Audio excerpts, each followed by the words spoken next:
सच बोलने वाले की हमेशा जीत होती है। एक बार एक राजा दरबार में न्याय कर रहा था। उसके सामने दो फरियादी खड़े थे जो न्याय मांगने दरबार में आए थे। राजा ने उन्हें अपना अपना पक्ष रखने कहा। दोनों ने बारी बारी से अपना पक्ष रखा। जब पहले व्यक्ति ने अपना पक्ष रखा था तब राजा अपने छोटे से बच्चे के साथ खेलने में व्यस्त थे। उनका ध्यान कम था और जब दूसरे ने अपना पक्ष रखा तो राजा ने उसकी पूरी बात ध्यान से सुनी, जिसके हिसाब से राजा ने अपना फैसला दूसरे फरियादी के हक में सुनाया, जिसे सुन सभी दरबारी स्तब्ध रह गए क्योंकि सभी को पहला व्यक्ति निर्दोष लग रहा था, पर राजा के सामने सच बोलने की हिम्मत किसी की भी ना थी। इस बात को 2 दिन बीत गए बिना किसी कारण के। पहले फरियादी को उसकी सजा काटनी पड़ रही थी। जब इस बात के बारे में उस व्यक्ति के घर में बेटे को पता चला तो उसने दरबार में आना तय किया। अगले दिन पहले व्यक्ति के बेटे ने दरबार में प्रवेश किया। उससे पूछा गया कि वो क्यों आया है।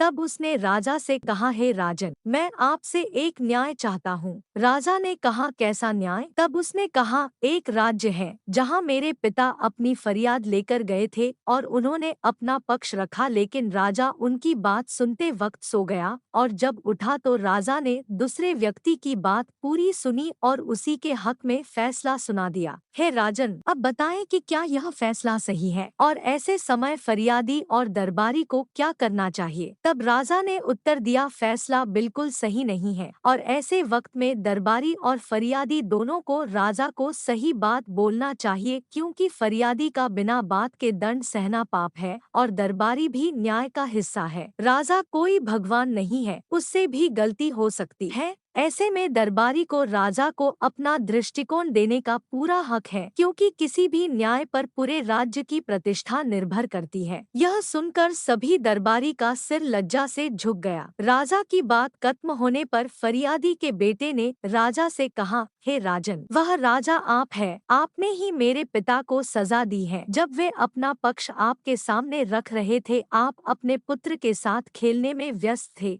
और इस कारण आपने पूरी बात नहीं सुनी और आपके सामने बोलने की हिम्मत किसी की न थी, जिसके परिणाम स्वरूप पिछले 2 दिन से मेरे पिता सजा भोग रहे हैं। राजा ने यह बात सुनकर अपना न्याय बदला और दरबारियों को फटकारा। इसके साथ ही राजा ने सत्य बोलने वाले उस फरियादी के पुत्र का अभिवादन किया और उसे धन्यवाद दिया। उसके कारण आज राजा और दरबारी दोनों को बहुत महत्वपूर्ण सबक मिला है, जिसके पारितोषिक के रूप में राजा ने उस सत्यवादी को राज्य के महत्वपूर्ण पद पर बैठाकर उसे कार्यशाला में नौकरी प्रदान की। इस कहानी से हमें यही शिक्षा मिलती है कि सच बोलने वाले की हमेशा जीत होती है। सच्चाई कैसी भी हो, उसका साथ देने से कभी नुकसान नहीं होता। अगर दरबारी की तरह फरियादी का पुत्र भी चुप रहता तो उसके पिता को तो सजा भोगनी पड़ती ही, साथ ही जो सबक राजा और दरबारी को मिला वो भी नहीं मिलता। एक व्यक्ति के सच बोलने से कई व्यक्तियों का लाभ होता है। सच बोलने वाले की हमेशा जीत होती है। इस कहानी आपको कैसी लगी? आप अपने कमेंट्स के द्वारा हमें अवश्य बताएं।